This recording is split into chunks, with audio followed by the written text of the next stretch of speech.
শুধু কলকাতা বা দীঘা নয়, জঙ্গিদের আরও অস্থায়ী ডেরার খোঁজ পেল এনআইএ।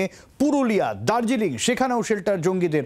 কোথায় কোথায় জঙ্গিদের ফুটপ্রিন্ট পাওয়া গেল এখনো পর্যন্ত, কি উঠে আসছে তদন্তে?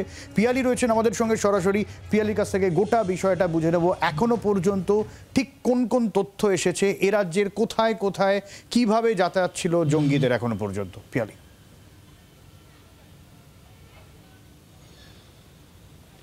একেবারেই দেখো, এই রাজ্যে থাকার জন্য আস্তানা তারা তৈরি করেছিল বিভিন্ন জায়গায়, এবং তারা যে আশ্রয় নিয়েছিল সেটা কিন্তু শুধু কলকাতা বা দীঘা নয়। যত তদন্ত এগাচ্ছে তত কিন্তু জানা যাচ্ছে যে তারা কিন্তু একাধিক জায়গায় বারবার করে লোকেশন চেঞ্জ করছিল, এবং সেটা কিন্তু একই জায়গায় আলাদা আলাদা হোটেল নয়, একই আলাদা আলাদা জেলাতেও পর্যন্ত। কারণ আমরা যেটা জানতে পারছি, এর আগে দীঘা থেকে তারা গ্রেপ্তার হয়েছিল, কলকাতায় একাধিক হোটেলে তারা ছিল, এবং তদন্তকারী অফিসারদের কাছে যে তথ্য এসেছে, এবং ইতিমধ্যেই দার্জিলিং হোক বা পুরুলিয়া, তারা সেখানে গিয়ে কোন কোন জায়গায় তারা ছিল সেই তথ্য তারা সংগ্রহ করেছে। ইতিমধ্যেই যেটা আমরা জানতে পেরেছি যে তারা কলকাতায় আসার পর প্রাথমিকভাবে কয়েকদিন তারা কলকাতায় ছিল, তারপর কলকাতা থেকে বেরিয়ে এই দুজন একেবারে তারা ট্রেন ধরে তারা পুরুলিয়াতে পৌঁছায়। পুরুলিয়াতে অন্ততপক্ষে দুদিন তারা ছিল বলে জানা যাচ্ছে। তার পরবর্তী সময় তারা বাসে করে তারা শিলিগুড়িতে যায়। শিলিগুড়িতে তারা অন্ততপক্ষে 3 দিন ছিল, এবং সেখানে 21 তারিখ পর্যন্ত তারা দার্জিলিংয়ে ছিল বলে আমরা জানতে পারছি। শিলিগুড়ি থেকেই তারা দার্জিলিংয়ে পৌঁছায়। তার পরবর্তী সময় আবার কলকাতায় ফেরে।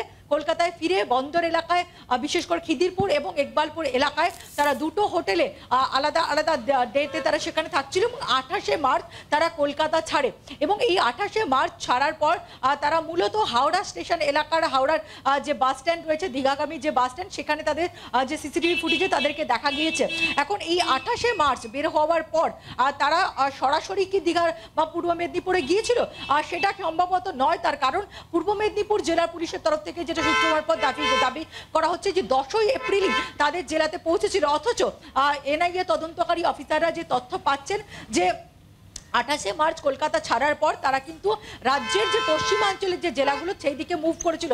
ফলে এই জায়গা থেকেই তদন্তকারী অফিসাররা যেটা মনে করছে যে তারা কোথায় কোথায় যাচ্ছে সেই ফুটপ্রিন্ট ধরে যাতে পুলিশ তাদের পর্যন্ত বা এজেন্সিগুলো তাদের পর্যন্ত না পৌঁছাতে পারে, সেই কারণেই বারবার করে বিভিন্নভাবে যে লোকেশন চেঞ্জ করা, মোড অফ ট্রান্সপোর্ট চেঞ্জ করা, সেই কারণেই হয়তো তারা দীঘাগামী বাসে 28 মার্চে উঠলেও তারা কিন্তু সেখান থেকে পশ্চিমাঞ্চলের অন্য কোনো জেলায় আগে যায়, এবং পরবর্তী সময় 10ই এপ্রিল তারা দীঘাতে পৌঁছেছিল, এমনটা তদন্তকারী অফিসাররা মনে করছেন। ফলে 28শে মার্চের পর থেকে 10ই এপ্রিলের আগে পর্যন্ত তারা কোথায় কোথায় ছিল, প্রাথমিকভাবে পশ্চিমাঞ্চলের কোনো জেলাতে তারা ছিল বলে মনে করা হচ্ছে, সেটা নির্দিষ্টভাবে কোথায় সেটাও কিন্তু জানার চেষ্টা চলছে। একদমই পিয়ালি, সঙ্গে থাকো। আর এই ক্ষেত্রে কলকাতা কানেকশন যে পাওয়া গিয়েছিল, সেখান থেকে যে তথ্য এখনো পর্যন্ত পাওয়া গেছে, অটোতে করে কালীঘাট তারপর ইকবালপুরে দুজন যায়, এবং সেই অটো রিজার্ভ করে ইকবালপুর গিয়েছিল ওই দুজন। আর অটো চালক রূপেশের বয়ান আমাদের সামনে এসেছে। এই নিয়ে একটু পিয়ালির কাছ থেকে আরও আপডেট নিয়ে নেবো। এই যে অটো রিজার্ভ করে যে যাতায়াত, এবং অটো চালকের নাম উঠে আসছে রূপেশ, তার কাছ থেকেও বেশ কিছু তথ্য পাওয়া গেছে। এখনো পর্যন্ত কি কি রয়েছে পিয়ালি?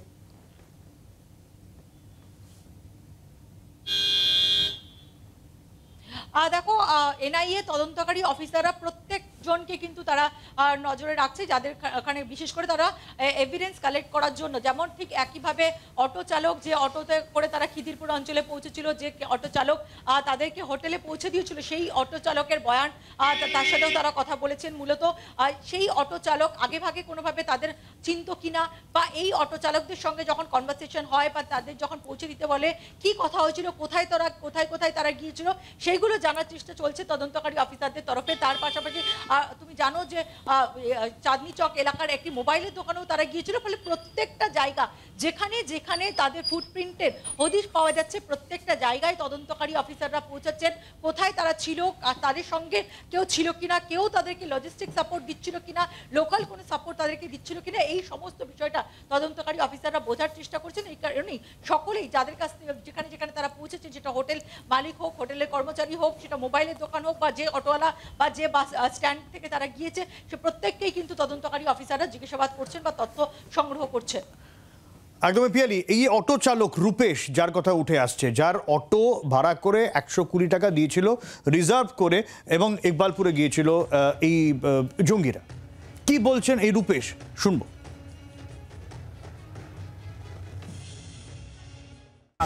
কালীঘাট বাস স্ট্যান্ডের সামনে যে পুলিশের গাড়িগুলো লাগানো থাকে ওখান দিয়ে উঠেছে। কি ভাষায় কথা বলছিল তারা নিজেদের মধ্যে? তো আমি হিন্দিতে মনে হচ্ছে কথা বলবো, আমি অত ফলো করি। তোমাকে কি বলবো? আমাকে বলছে भैया खिदीपुर जाइएगा, নাম बैठिए। আমাকে বলছে ভাড়া কত? নাম 15 টাকা করে ভাড়া আছে। বলছে 400 ভাড়া हम दे देंगे भैया चलिए। তোমার তখন মনে মানে অটো কি তোমার রিজার্ভ করে নিল? হ্যাঁ 400 ভাড়া দেবে মানে রিজার্ভ করে নিল। নিয়ে কোথায় গেলে? নিয়ে গেছি যখন ইকবালপুর আসতে না, বলছে भैया हमको रूम लेना है। আচ্ছা, ইকবালপুর ঘুরে পাঁচদিকে একটা গেস্ট হাউস আছে, ওখানে নিয়ে গেছি, ওকে পছন্দ হলো না। তারপর নিয়ে গেছি লক্ষ্মী মন্দিরের সামনে গেস্ট হাউস আছে, ওখানে নিয়ে গেছি। ওখানে নিয়ে গিয়ে কথা বললো আমাকে, আমি আবার বাইরে বেরিয়ে গেছি, আমাকে 120 টাকা ভাড়া দিয়েছি।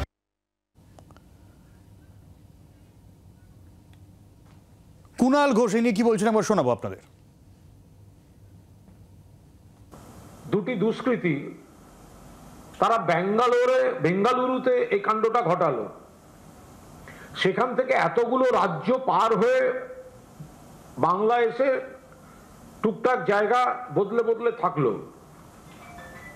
এই অপরাধীরা তো বাংলার অপরাধী নয় যে বাংলার পুলিশ ইনিশিয়েট করছে তদন্তটা ইনিশিয়েটেড হচ্ছে বেঙ্গালুরু থেকে।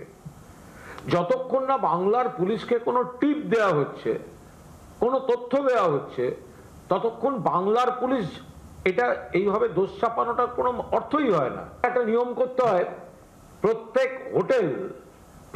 হোটেলের প্রত্যেক ঘরে যারা থাকছে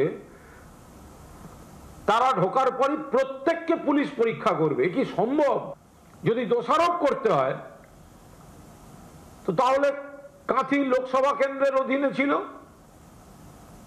তাহলে কারা থাকতে পারে ওখানে? কাদের পরিবার ক্ষমতাশালী, কাদের পরিবারের নেটওয়ার্ক চলে ওখানে? বাংলার আওয়াজ, বাঙালির আবেগ, জি 24 ঘন্টা।